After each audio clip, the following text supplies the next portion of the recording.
Okay, welcome everybody. It's the last of this series. We look forward. Shulie, we work her hard, but please God, we'll give her a few weeks off till she comes up with another idea for a new series. But really, always a pleasure to learn with her. And her popularity is, as you see, is very much, and her teaching is wonderful. And we're so pleased that she has given so many classes over the years, past 4 years, I guess, at Torah Motion. I want to thank the sponsor of today's class, Naomi and Mark Chernin, who are dedicating the class in for the end of St. Kaddish for Mark's mother, Gita Chernin. I think should have many happy occasions. Kaddish is very powerful and very the more practical way, the obvious way, public way we memorialize somebody. So we should have occasions for many happy occasions for the future. Also want to thank, or rather, Marty and Sharon Goldberg, who will be sponsoring the whole series in memory of Sharon's father, Yecheska ben Yerachmiel, whatever. It's on the honor of his 15th yahrzeit. And again, we should have many happy occasions to come together to learn Torah. Torah is always the bridge between life and death. Torah is Torah Chaim. That's why we learn Torah in memory of people. It's sort of, as the Gemara says, the lips of the person in the grave moves when we study Torah. Very powerful, beautiful image that we'll leave for another time. And with that, Shulie, Bavakasha, it's all yours. Thank you. Okay. So I'll explain why we're doing this class, which in some ways doesn't really fit with the rest of the series. First of all, as always, our class is for the refuah shlema of all of the wounded, for the return, the immediate return of all of the hostages, and for our success in this terrible war. Just coming from a shiva of a soldier, it's never ending, this whole story. So what's the idea behind doing this class? So we've gone through the history of the area of Gaza, of the area of the Otef. We went last time all the way up to the time period of the disengagement from Gush Katif and talking about the new communities that were developed after we left Yamit and Gush Katif. And really the most natural thing now would be to do a class on the war 2014, and then of course on October 7th. But I really didn't want to do that, and there's plenty of other places where you can get that information.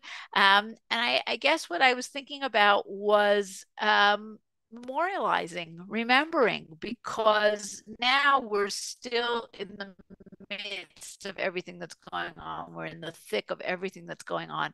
But soon, I hope sooner rather than later, this is going to be over, and we're going to start thinking about how do we remember and how do we commemorate? People are already talking about this. Is Simchas Torah's definition going to change? Because, how can we ever have Simchas Torah again? What kind of memorials are we going to create to the victims?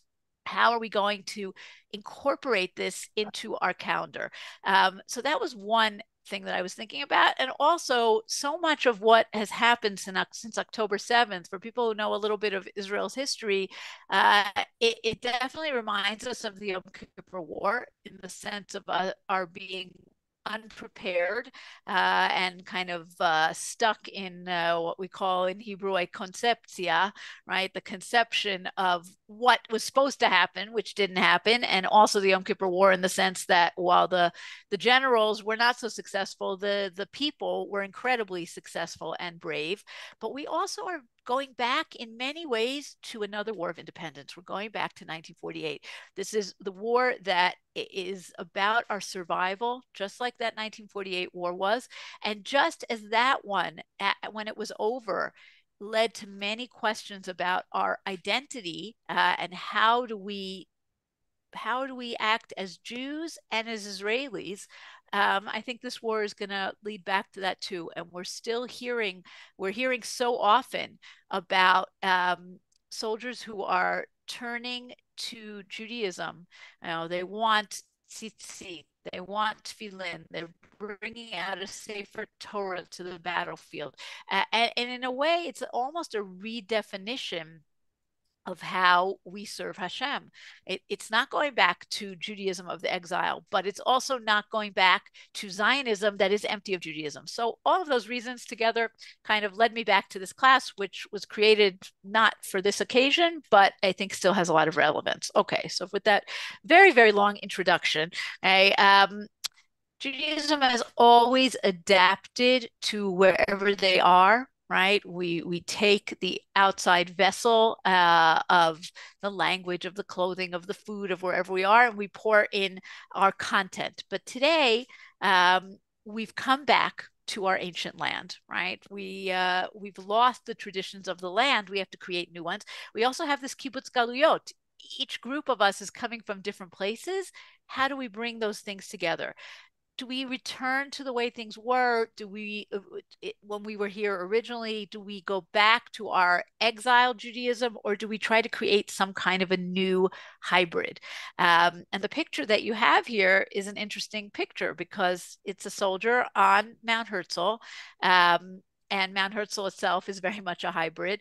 And here we have a chayelet, right? A female soldier, something that we definitely did not have in the past or did not have very often, okay? With an Israeli flag with black ribbons, right? Not particularly a Jewish idea, but of course the idea of honoring the dead and the flag that looks like a talit, a lot of mixed metaphors that are going on.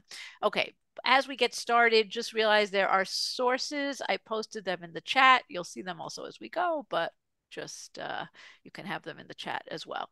Okay, moving along. So the original impetus for the idea for this class was, I mean, there's been so many things since then, but we remember almost 3 years ago now, we had the terrible, terrible tragedy in Meron, right, on Lag BaOmer, where you had all the victims, this terrible stampede, 45 people who were killed. All the victims were ultra-Orthodox, were Haredim, because that's most of the people who go to Meron on Lag BaOmer. And one of the things that was fascinating was that on the one hand, everybody was Haredi, right? And their way of looking at the state is definitely not the way that secular people look at the state. On the other hand, Israel, all of Israel was in mourning, and the government declared a national day of mourning, which included flags flying at half mast, which included sad songs on the radio, right? All an official national day of mourning, which we don't have very often, by the way, besides the regular ones. So on the one hand, it was a beautiful response to this terrible tragedy that affected really only one community. On the other hand, how much did that community appreciate this response? It's not a traditional way of mourning, right? Now, on the other side, you could see the then president of Israel, Ruvi Rivlin, doing a much more traditional idea of lighting yahrzeit candles.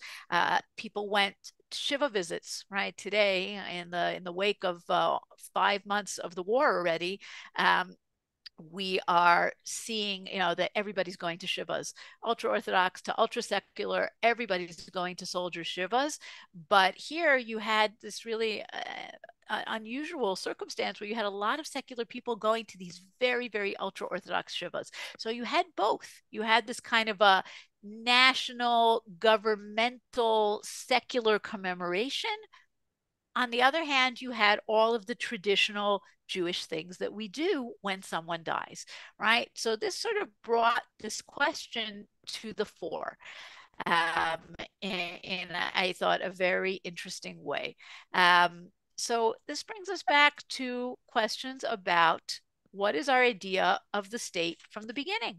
Okay, so when we think about Theodor Herzl, right, and his vision of political Zionism, the idea was to create a solution to what was called then the Jewish problem, right? We need to bring Jews to create their state so they can be safe and then they can be just like everybody else, right? So look at the source here. The Jews who wish for a state shall have it. We shall live at last as a free people on our soil and die peacefully in our homes. The world will be liberated by our freedom, enriched by our wealth, magnified by our greatness, and whatever we attempt there to accomplish for our own welfare will react powerfully and beneficially for the good of humanity. We'll leave aside for a moment that, unfortunately, Herzl's vision that once we leave Europe, everybody will love us didn't quite come true. But what I think is fascinating here is that we're going to live at last as a free people on our own soil. We're going to be like everybody else. We're not going to be different anymore. And at a certain point in Herzl's journey,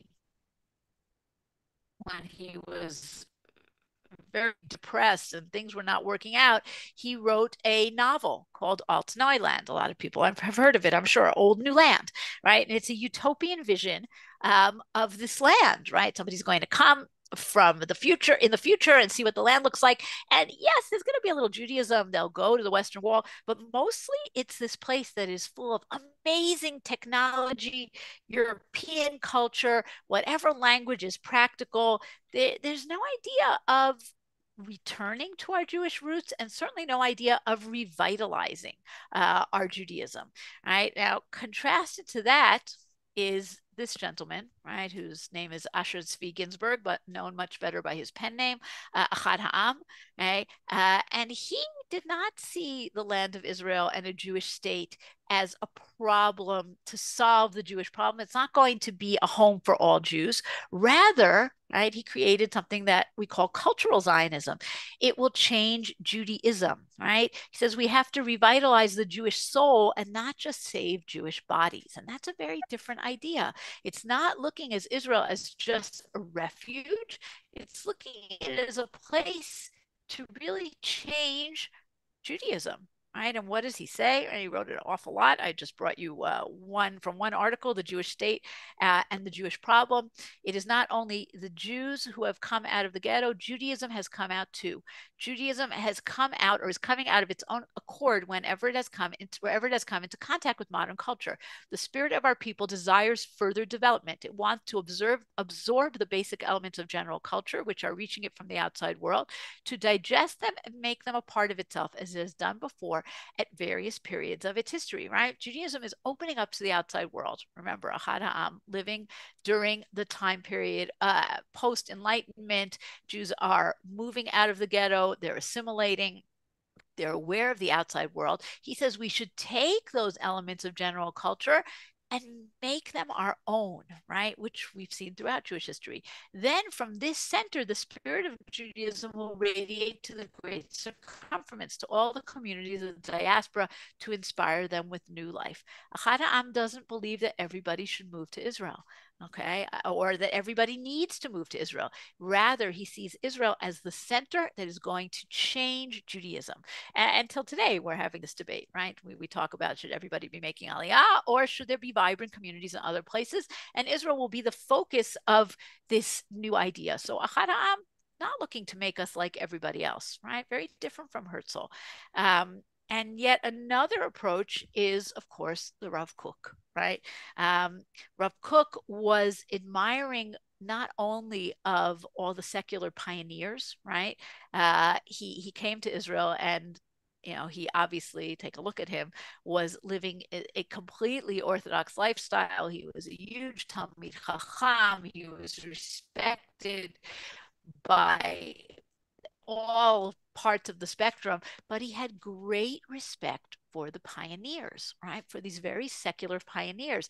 But not only that, he is very jealous of their revolutionary spirit, because he also agrees with Achad Ha'am that Judaism needs to be reinvented. It needs to be revitalized. Rabbi Ari Schwat, who wrote a lot about Rav Kook, says Rav Kook believed that the reason that the Jews of his generation, the young Jews, were rebelling against religion, right? They grew up in religious homes, but they left it behind. He says they were rebelling against the religion of the exile.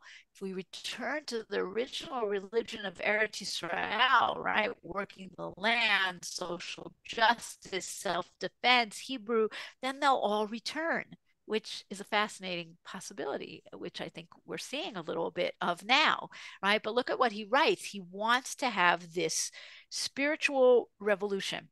I walk around with an overwhelming jealousy of the secular world. It is a jealousy that consumes me. For is it really possible that the power of creativity has ceased within the religious world? There is no one who is willing to explain, expand, and help the world appreciate these holy ideas, nor is there anyone who is striving to help actualize them into practical deeds. And thus, concerning all of this, I become sick and suffer great pains of the soul. These are my sufferings of love that cause me to call out in a great voice to proclaim a spiritual revolution. He sees all these young revolutionaries. He says, don't leave your revolution behind. Bring it to Judaism. right? Bring it to Judaism and revitalize it. And the more famous piece here is the second one from an article called Hador, right? The Generation. And he wrote it in 1906. He had already come to Israel. He sees these pioneers who he admires so much, but he wants them to return to Judaism. And this is what he says: our generation is a magnificent generation, a generation that is full of wonder. It is hard to find its like in our history. It is made up of opposites. Light and dark are mixed together. It is low and downtrodden, high and lifted up, wholly guilty, also wholly innocent. The hearts of the fathers will begin to see the treasures of good and the hidden specialness in the sons. In the depths of their living and awoken souls, the sons will see the holiness and purity, the glory and grandeur that fill the hearts of the fathers, who have kept them as an inheritance for generations. It is only through the spiritual uniting of young Israel with old Israel that the redemption will come. Okay, so unlike Herzl, we shouldn't be like all the nations. Unlike Achad Ha'am, who wants to revitalize Judaism but wants to throw out a lot, Rav Kook really wants to take the old and the new and to mix it together. And of course, we have his famous quote here, right? Hayashan yitchadesh v'hachadash yitkadesh. It sounds much better in Hebrew. The old shall be made new, and the new shall be made sanctified. Right? And Rav Kook, and I think so much of what he wrote in 1906 is applicable in 2024, and it's really actually astounding to see. One more kind of introductory thing, and then we'll dive into some specifics. The first time that the new pioneers of the first Aliyah have to deal with Shemitah, right? That's when this brings this concept to a fore. Do we keep the halacha, right? The old halacha, which is of course tied to the land, but which hadn't been kept for centuries upon centuries because no one was living in the land? Or do we say, this halacha can't apply to us anymore because we have to make a living. We have to survive here, right? And ultimately, what grows out of this is the heter mechira, right? This temporary permission to sell the land so that we can work it. That's a whole other class. But we have these great quotes from the Netziv, from Naftali Tzvi Yehuda Berlin, who originally was a proponent of this heter mechira, but then he turned against it because he sees that it will take away from the holiness of the land of Israel. And he says, the land of Israel is still holy today. The spirit of the Torah is why it survives. Like the existence of Israel among the nations is because of keeping the Torah. A piece of land is not the reason for our survival. Judaism is our land and our existence. And we must understand that we are not here to settle the land of the Philistines, but to settle souls in a land holy to God and to Israel, his people. Meaning, if we become like everybody else, then why have we come to Israel, right? What's the point? Is it all about just saving us physically?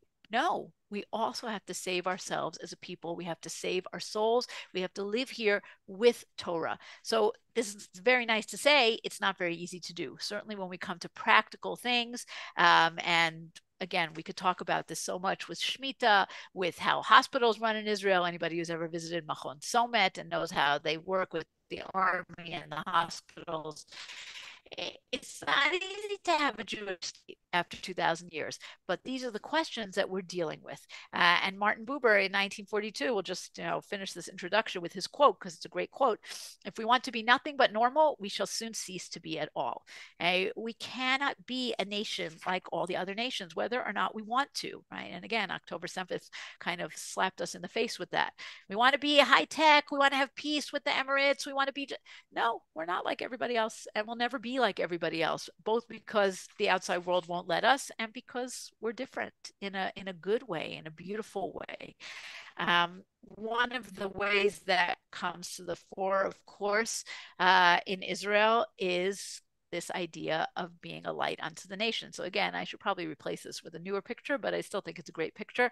If you remember, 2.5 years ago, July 2021, when the building collapsed in Surfside, Florida, right? And we have so many examples of this. Who are the first people on the ground, both because we have so much experience, but also because we want to be the ones who are going to save people, right? It's the Israeli teams. The Israeli teams are there, are helping, whether it's here, it's earthquakes in Turkey, it's tsunamis in Japan, it's everywhere, right? Wherever countries will let us in, we are sending our rescue teams to be there first. We feel this responsibility. We feel that we can't just say, oh, it's not happening in our country, all is good, we're going to close our doors and just be fine, right? We don't feel like that ever. Um, so let's go into a few examples.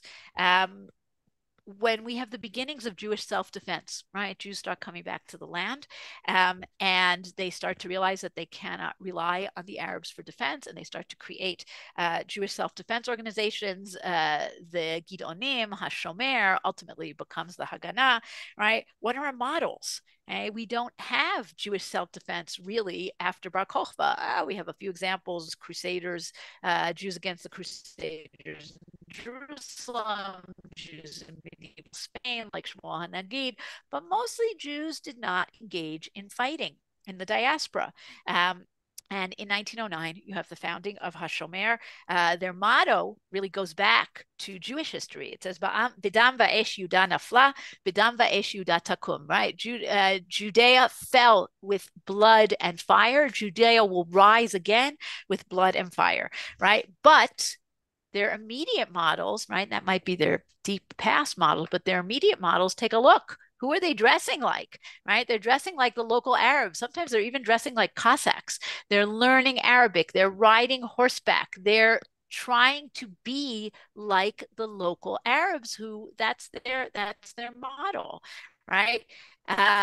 We see them as successful models to follow and maybe to usurp. But there's also a model of going back to our distant past, right? Back to the heroes of the Maccabees, Bar Kokhba, Masada, right? And so you have all these examples, right? I love this one. I've used this in a Hanukkah class many times, right? This one here on the left, give your Demei Hanukkah, give your Hanukkah gelt to the JNF, because here's the pioneer, and who's standing behind him? The Maccabee, right? We're really the same. Bayamim hahem bazman hazeh. It's the same. They are the fighters then. We are the fighters now. Of course, we have the Maccabi Merotz HaLapid. We have the Maccabiah, right? Maccabi is so important. Bar Kokhba on the Knesset menorah. That's the picture here on the right. The anthem, Jabotinsky's anthem for Beitar, talks about Beitar, Masada, and Yodfat, right? We are harking back to our fighters of old.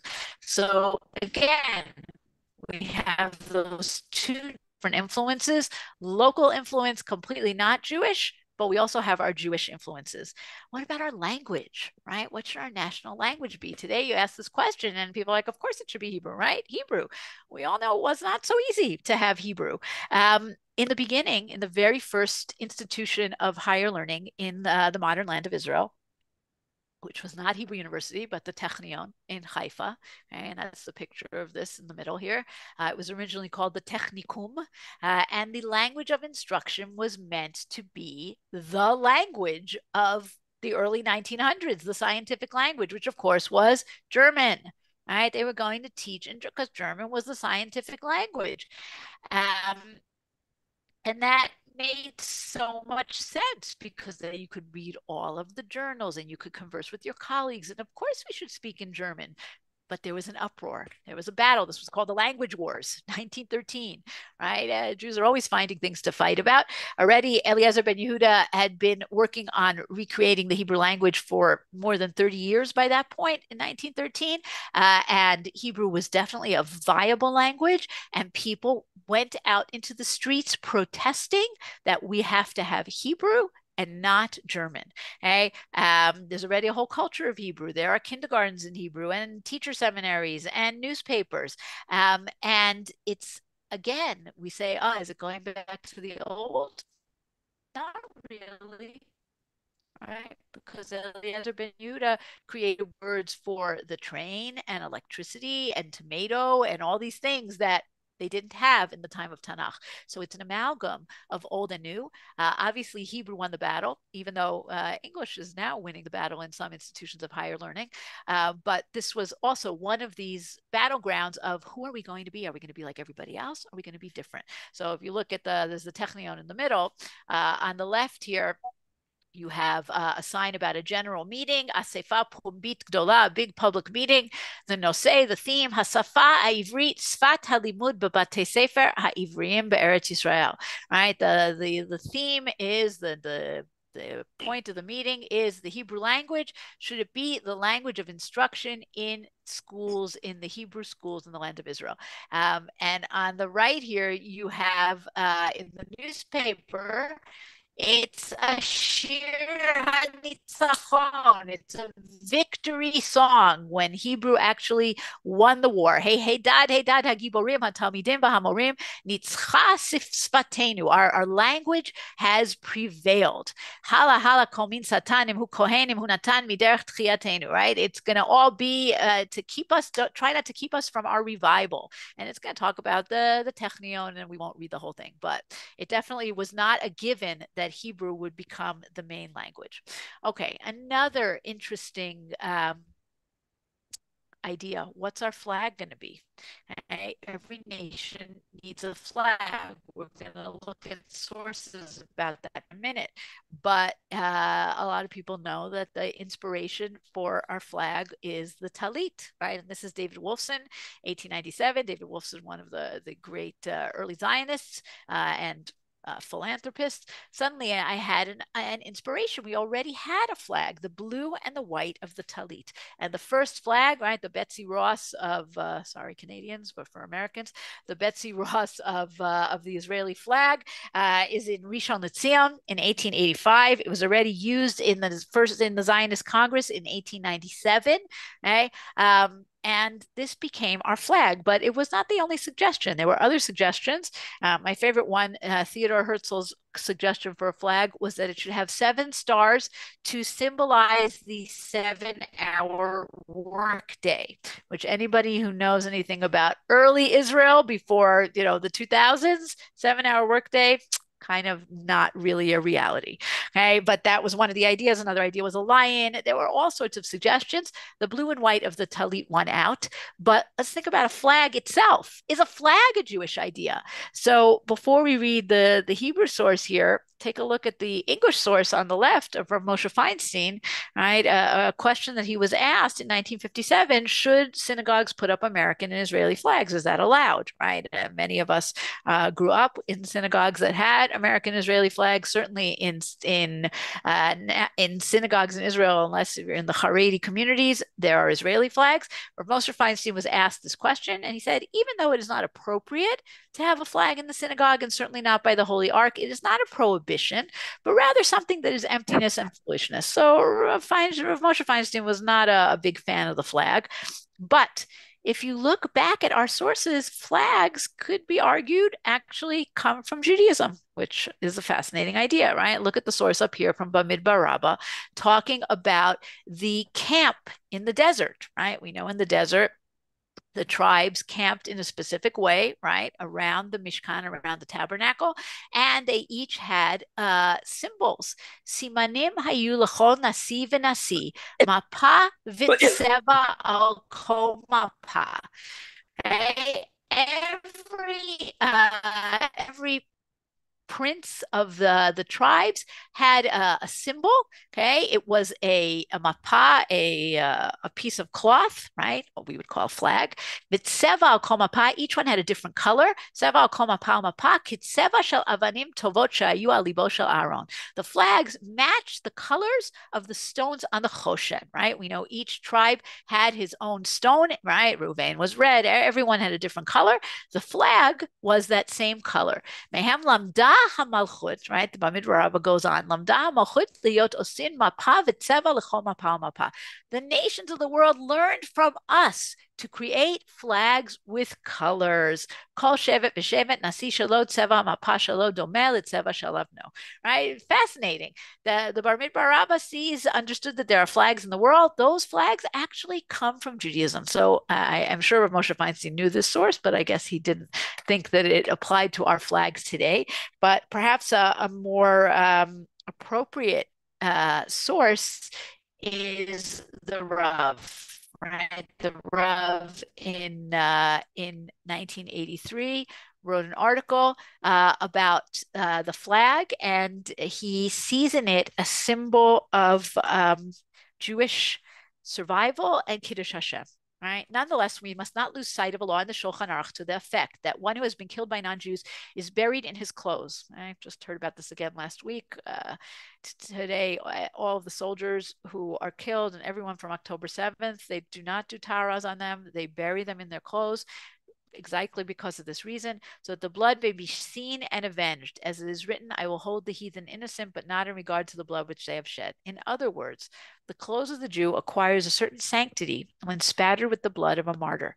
How much more is this so of the blue and white flag, which has been immersed in the blood of thousands of young Jews who fell in the War of Independence defending the country and the population.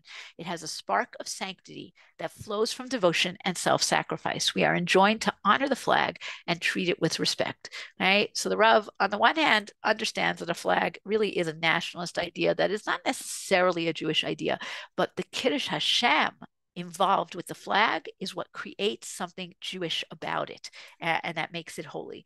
Just one last, cute thing about the flag. How Jewish is our flag? So we saw that it comes from the talit. The colors, the blue and white, are from the tchelet, right? The Magen David, of course, is a Jewish symbol, but it's a very late Jewish symbol. Really, a more appropriate Jewish symbol would be the menorah. What about the stripes, right? We say, the stripes on the talit, the stripes on the flag, right? It matches so nicely. Not really. Those stripes are actually not a Jewish idea. They come from a Roman idea. Important Romans would wear cloaks that had stripes on them. And it was called a latus clavis. That's what you see in this picture from Dura Europus, the synagogue from Syria. Anybody who's important has stripes on his clothes. So when the Chachamim would wear cloaks, would wrap themselves in cloaks, which they, of course, would put tzitzit on, that was their talit, their cloaks had the stripes on them to show that they were important people. The stripes are not part of the halacha. The Sephardim have white on white. They don't have blue and white. So even when we go back to our roots of the talit, we're still influenced by outside cultures. So nothing is completely pure. When we get to the question of the War of Independence being over, okay, so now we've come to a new stage in our statehood. Okay, first we had battles for independence, we had the defense, we had the flag. Now we have created our state. How do we commemorate our independence? So already in 1949, 2 months after the war was over, the question was placed to the chief rabbis and in general in the religious establishment, can we make a new holiday to celebrate our independence? And the two chief rabbis, right, Rav Meir Uziel, the Sephardi chief rabbi, Yitzchak Herzog, the Ashkenazi chief rabbi, the ones who are portrayed here, they say this is a day of prayer. And they create, along with Shai Agnon, this beautiful prayer of Avinu Shebashamayim that many of us are familiar with, that we say in our Batei Knesset. It's drawing from traditional sources, but it's saying Reshit Smichat Geulatenu. This is the beginning of the time of our redemption. Okay? It was also published in the newspaper for the first time. So again, something very, very modern. So here we are. We want to take this traditional model of tefillah. We want to take a traditional model of saying Hallel. On the other hand, we're creating something new. We're creating a holiday out of nothing, right? We're not attaching it to a holiday that we had already. We are creating a tefillah that is completely new, drawing from ancient sources, right? Avinu Shebashamayim, Tzur Yisrael, V'goalo, but coming up with new ideas. Reshit Tzmichat Geulatenu. This is the beginning of our Geula. Not everybody agrees with that, right? But we're going to do that. So that's the beginning. And Independence Day in general, Yom Ha'atzmaut, is a hybrid day. Okay? It's a strange day. On the one hand, it's a day where we celebrate military might, right? What we call Kochi Ba'otzem Yadi. Used to be military parades in the streets that stopped a while back. There was a question of bringing it back. But even today, when we don't have military parades, people go out to watch the flyovers. Okay, people go to army bases to see all the technology. There's a lot of talk about our soldiers and bravery, and that's not very much a traditional idea. On the other hand, at least for religious Zionists, it's a day of prayer. It's a day of Hallel. It's a day of tefillah. And you might think this is a bit of a stretch, but some people, anyone who's been in Israel on Yom Ha'atzmaut knows that what do we do on Yom Ha'atzmaut? What is the one overriding custom that everybody does? You make a barbecue. If you didn't make a barbecue, you are not Yotzei Mitzvat Hayom. That is what everybody does. And there are those who suggest that this is harking back to the Beit HaMikdash and to sacrifices. And just like we had sacrifices on every holiday, we're going to have sacrifices again when the Beit HaMikdash is rebuilt. Meanwhile, we have a barbecue on Yom Ha'atzmaut. You could think it's a little far-fetched, but I think it's an interesting idea. So we are looking at Yom Ha'atzmaut. Here's this new challenge, this new day that we've never had such a thing in our history. How do we commemorate it? Even more complicated than that is how do we remember? How do we commemorate? And that's really what I started with. Okay? How do we commemorate the fallen? Because again, we have unfortunately many events in our history where people have died. We've had pogroms, we've had attacks, we've had times where we've been saved. We have keynote, we have all of those things, but we don't really have a situation where we remember fallen soldiers. How do we do that? First of all, what day do we choose?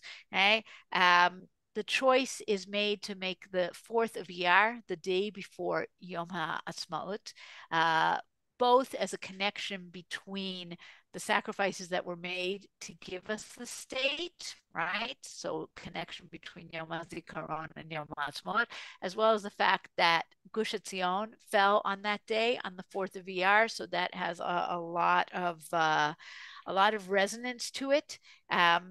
In the beginning, this was really only a 12-hour day. It was only during the daytime and not at night. Then it was expanded.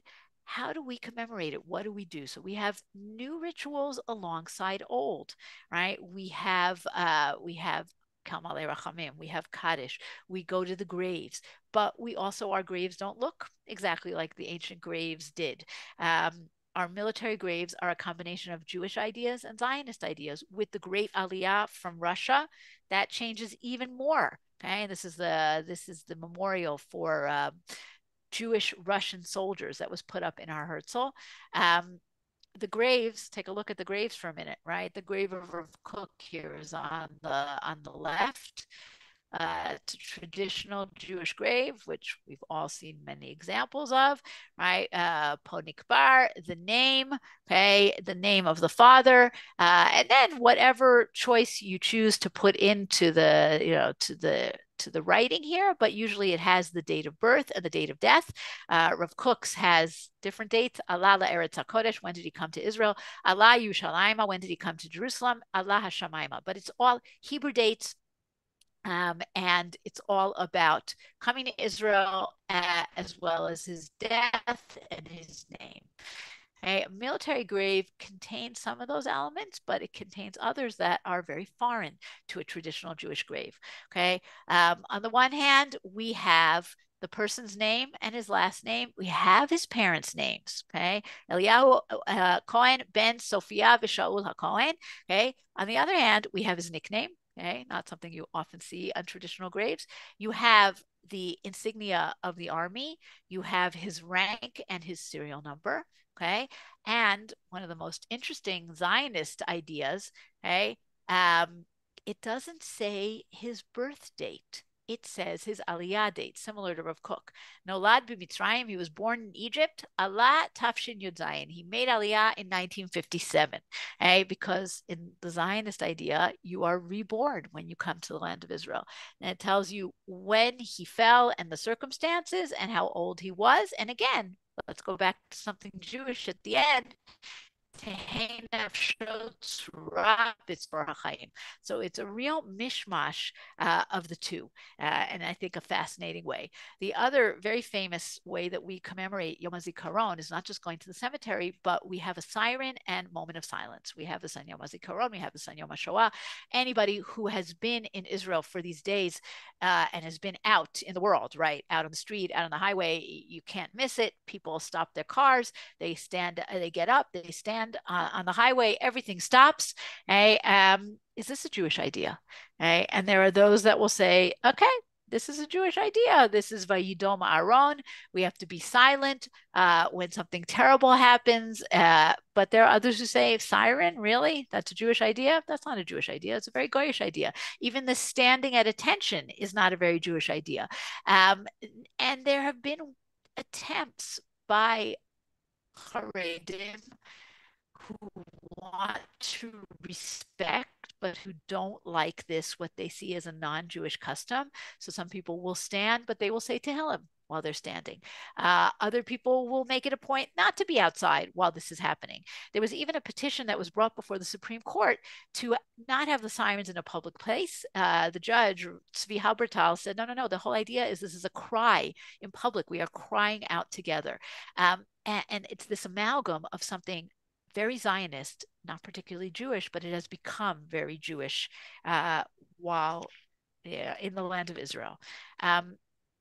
The other really interesting attempt to remember is Yom HaShoah.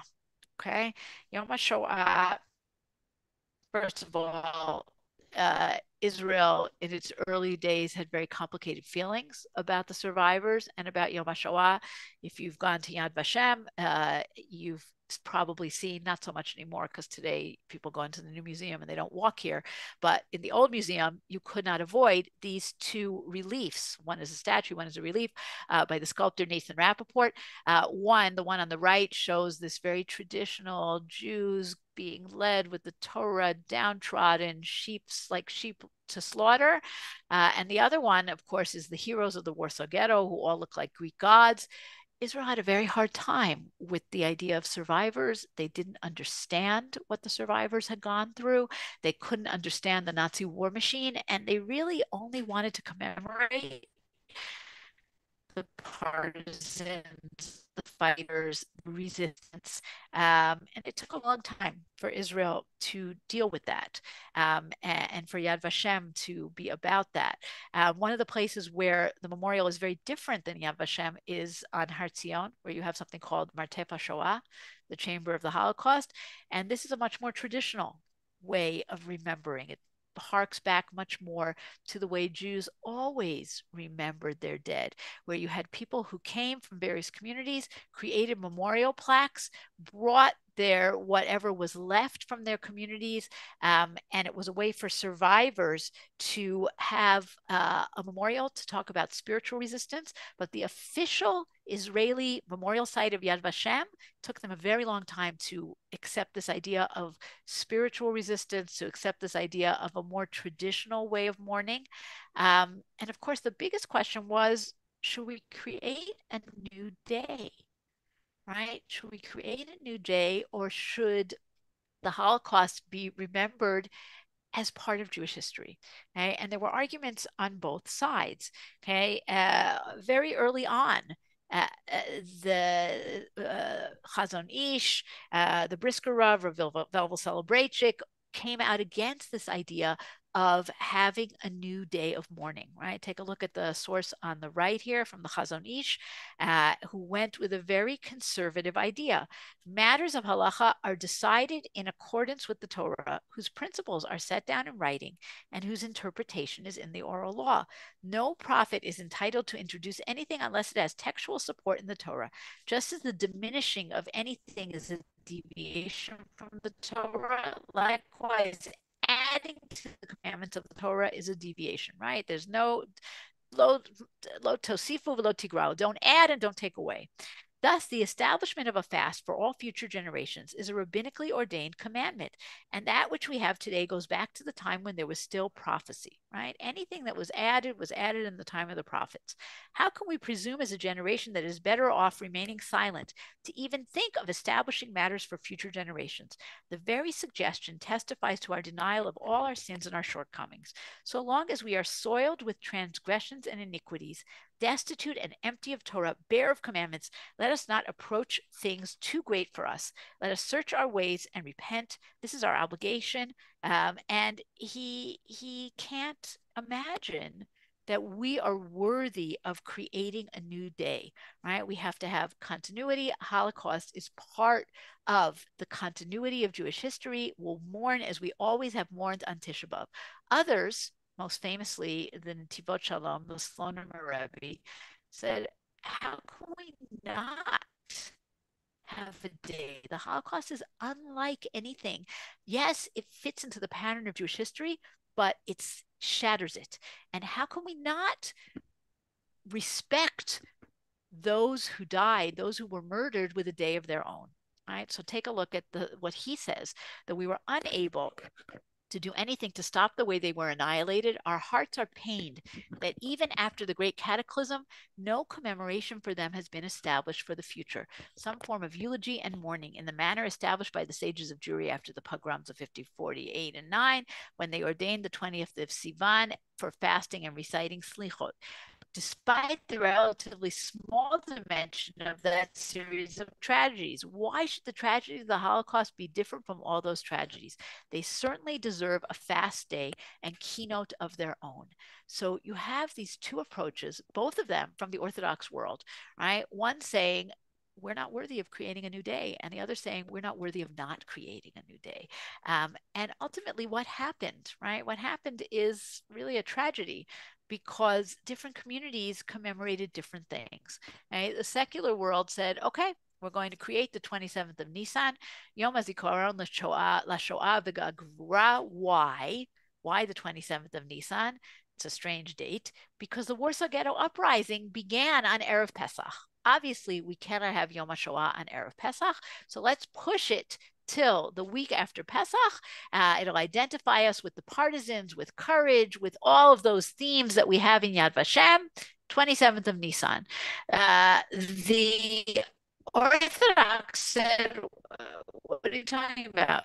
Nisan is not a mourning. We can't mourn Nisan. And in any case, no new days. So we're going to remember Yom HaShoah on the 9th day of Av, like we remember everything else. Right? Some people from the national religious world said, well, let's have a compromise. Let's make it the 10th of Tevet, right? Asara B'Tevet, Yom HaKadisha Klali. It's the day that we mourn all those people whose dates of death we don't know. Right? And we ended up having, right, Rabbi J.J. Schachter, who wrote an article about this, basically says we lost everything because we don't have any ritual on the 27th of Nisan. And a day without ritual is not a compelling day. But the 9th of Av is so full of other Jewish tragedies that the Holocaust gets swallowed up by it. And the 10th of Tevet, essentially nobody connects to the Holocaust, or very few people. So all of these attempts to make everybody happy ended up that we do not have a good compromise and a good solution to how we commemorate the Holocaust. Okay, before we get to the end, and I realize we have many, many different ideas, some of them competing here, a lot of different questions. One of them, of course, is something that was talked about a lot in the last year. Are we a Jewish state? Are we a democratic state? Can we be both? Okay.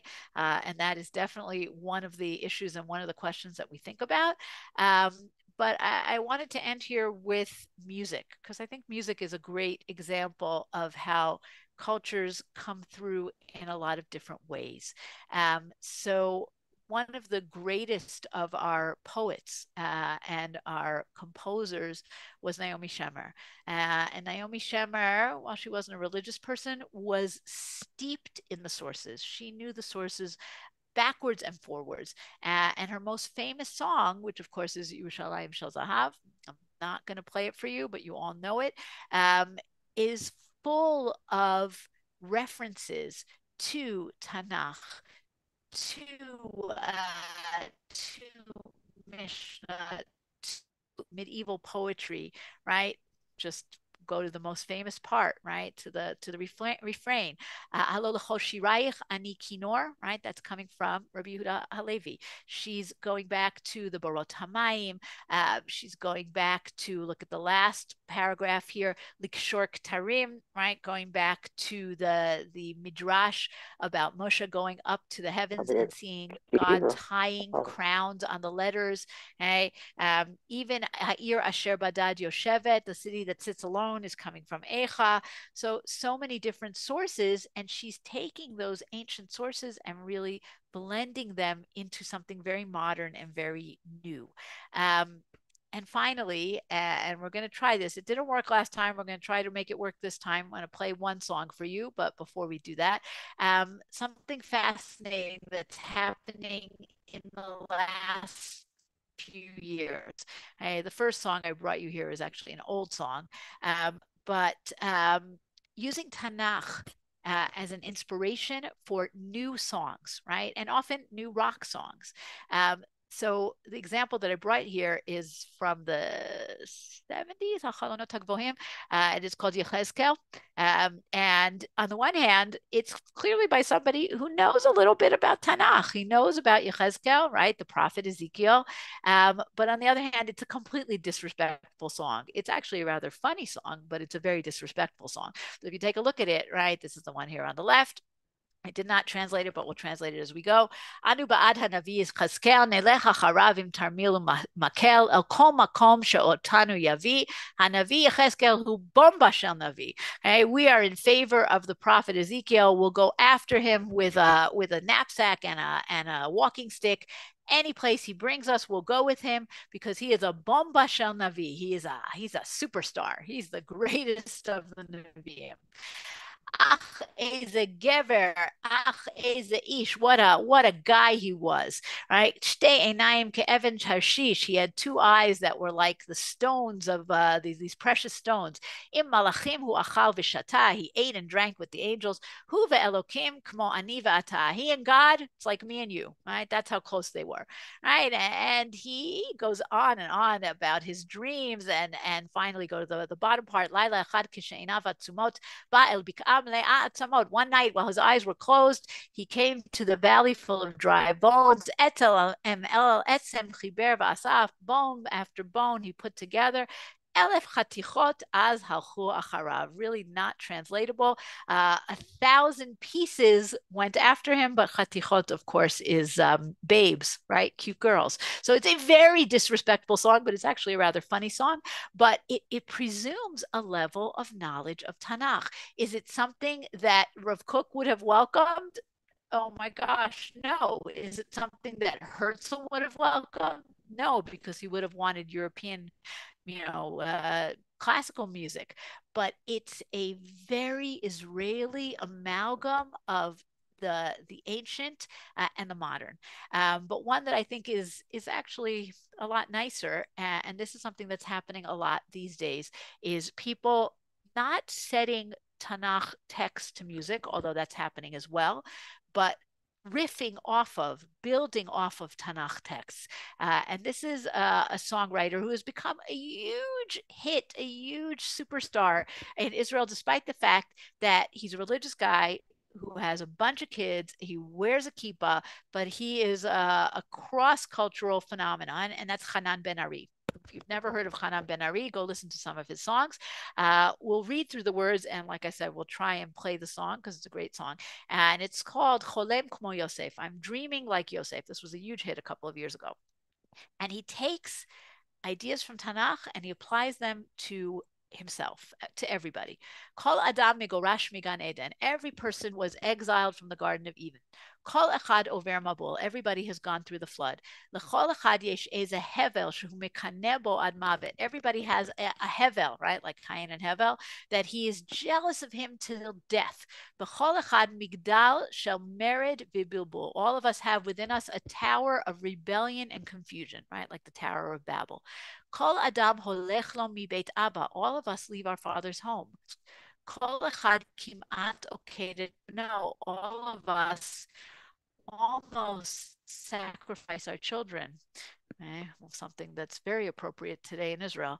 עמוק בפנים יש סדום קטן שהוא רק רוצה למחוק כבר. All of us have this little sdom inside of us that we just want to erase. ויש מלאכים שימלטו אותו, and we have angels that will save us. וגם אני חולם כמו יוסף, and also I dream like Joseph. כן, גם אותי זרקו לבור, and even I was thrown into the pit. גלגל חוזר בתוך תחפושת. It's a wheel that turns around. It's disguised, but it's the same. וכמו דוד, אני עושה מזה מזמור. And like King David, I make out of it a song. And then he goes to the women. כל אחת מלכה כמו Esther. All of us are queens like Esther. מביסה כמו דבורה, כל צבא שרק יבוא. We defeat like Dvorah any enemy that comes against us, any army. כמו כל אחת, גם היא בוכה בסתר. Like all of us, she also cries in secret. כמו רחל, כמו משה על הר נבו. Like Rachel, like Moshe on Mount Nevo. And then he goes on, the same refrain, and then he ends, Kol Adam Nivra B'Tselem. Everybody is created in the image of God. Gachal Boer Sodot Rimazim. A flaming ember full of secrets and hints. Kol echad hu chomer tov l'seret. All of us are good material for a movie. Tafkid chadash b'toch sipor atik yomin.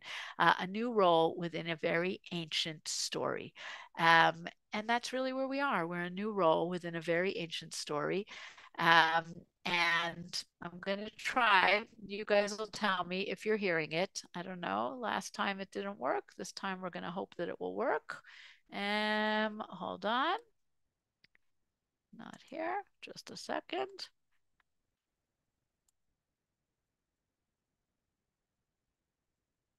Give me a thumbs up if you're hearing something. Not hearing? Why does this not work? I don't understand.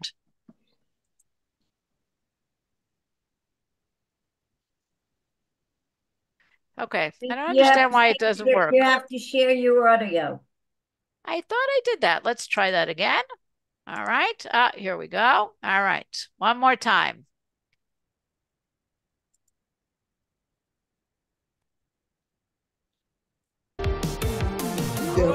Yes. מגורש מגן עדן כל אחד עובר מבול לכל אחד יש איזה הבל שהוא מקנא בו עד מוות לכל אחת מגדל של מרד ובלבול כל אדם הולך לו מבית הבא כל אחד כמעט עוקד את בנו עמוק בפנים יש סדום קטנה שהוא רק רוצה למחוק כבר ויש מלאכים שימלטו אותו וגם אני חולם כמו יוסף כן גם אותי זרקו לבור גלגל חוזר בתוך תחפושת וכמו דוד אני עושה מזה מזמור עושה מזה מזמור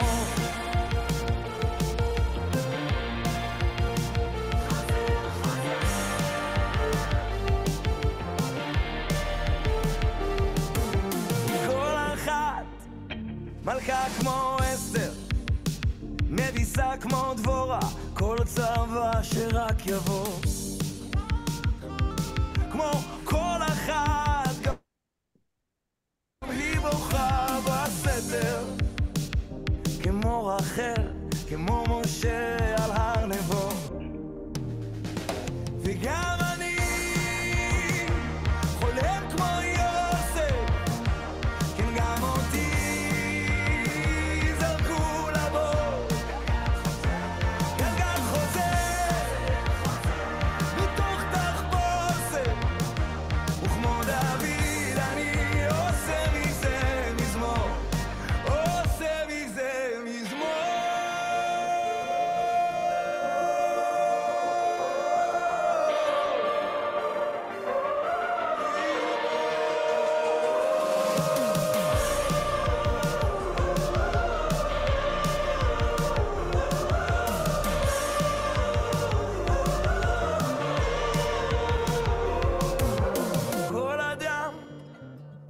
בצלם, כחל בוער סודות ורמזים. כל אחד הוא חומר טוב לסרט, תפקיד חדש בתוך סיפור עתיק יומי. Okay, one of the things that is great about that, you might not have loved that video, but he's not sitting in Yudan Shomron. He's not in Marat HaMachpelah. He's running through the streets of Tel Aviv. Okay, and that's part of the story here. Okay, let's take a look at questions that we have here. Oh my goodness. All right. Yeah, is wanting tzitzit superstition? That's an interesting question. I am not going to judge any of our soldiers. Rob Cook had a right to be jealous of the early Zionists. Secular founders were, yes, but that's not what he was jealous of that, but that's not what he meant here. He meant the creativity. Yodfat was a battle in the Great Revolt. Josephus was there, and he basically surrendered. But it's a battle where the Jews fought the Romans to the death. Torah Ba'aretz Institute. Okay, I don't know what that is. Yiddish was a language, but not the only language. There were people coming from all over, and it was definitely Yiddish was very frowned upon, actually, in the early days of the state. Moshe was against flags in a shul. Okay, I hear that. The Magen David became a Jewish symbol 17th century or so. The Chagall windows, yes and no, meaning he sort of followed sources, but he sort of did his own thing. So I'm not sure they're all 100% the colors of the Choshen. Secrets of the Magen David. Oh, sounds interesting. Exact birth date of... Who, Susanna? I don't know what you're talking about. Well, there was that gravestone that didn't have, that only had how old? No, none of them do. None of them have birth dates. They all say the date of Aliyah. They do not say a date of birth. I've seen many of them in Har Herzl. It's a thing. Now, the more modern ones from the Russians who have come now, they do have it, but the traditional old one in Har Herzl don't. Okay, Bikurim. Yeah, okay. I didn't.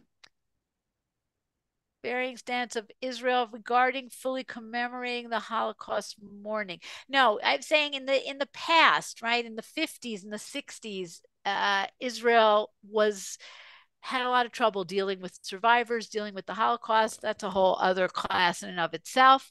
But again, ultra-Orthodox have their own approach to it, so it's different. Okay, those who are opposed to sirens, flags, because they are not Jewish, would be happy to go back to slavery. I'm not getting this point so much, but okay. Chana Senish and Embers and Secrets, nice. Yes, Hanan Ben Ari is amazing. You should follow Hanan Ben Ari. His songs are fabulous. All right. Thank you. The conflict of, what is this? Nelia on the Tel Aviv. Oh, Neila. Yes. Okay. Yes. We have a lot of questions about how we deal with religion, and maybe we'll have some new thoughts in the future. We can only hope. All right. Thank you, everybody. And thank you for indulging a kind of a strange class, but I hope that we liked it. And everyone should have a good rest of the week, and we should hear Bisorot Tovot. Amen. Thank you, Shulie. Thank you. Okay, I had to stay for the whole class today, but thank you very much. And thank you for the series, all your wonderful teaching. Just a couple of important announcements. Tonight, we'll send them an email, but Rabbi Helfgott shir tonight is going to be starting at 9 as opposed to 8:30, as it has to be somewhere before. So the Malachim Beit shir tonight will be at 9 o'clock. Tomorrow at 1 p.m. Eastern, Rav Aviad Tabori, a neighbor of Shulie's, will continue his series on religious and halachic challenges in the state of Israel. Tomorrow he'll be discussing the reestablishment of a Sanhedrin, doing a case study from 1538. That's a fascinating case study, and of course the applications for our time today. So that's tomorrow, 1 p.m. Eastern. Tomorrow night, 8:30 p.m. Eastern, our parsha, we're giving Rabbi Mark Glass of Kansas City, Rabbi in Kansas City, and then I'll have my share in the siddur 9:15 on Sunday morning as we're going from Gula to Tula. We're going to move from the Shema sort of into the Shmon Esrei, and all our regular classes next week, Rabbi Leibtag beginning on Sunday morning, etc., etc. Okay, please invite a friend. And okay, next Wednesday at noon, or 7 p.m., you can enjoy the free time you'll have as this series has come to an end. But thank you very much, everybody. Be well, thank you. And we look forward to learning you, many opportunities to learn. And like I say, our best advertising is word of mouth. So please do invite a friend to come join a class, and they'll like it. They'll come to more. They'll invite some more friends. Okay, have a wonderful day, everybody. Be well. Thank you very much. Bye-bye. Thank you, Shulie.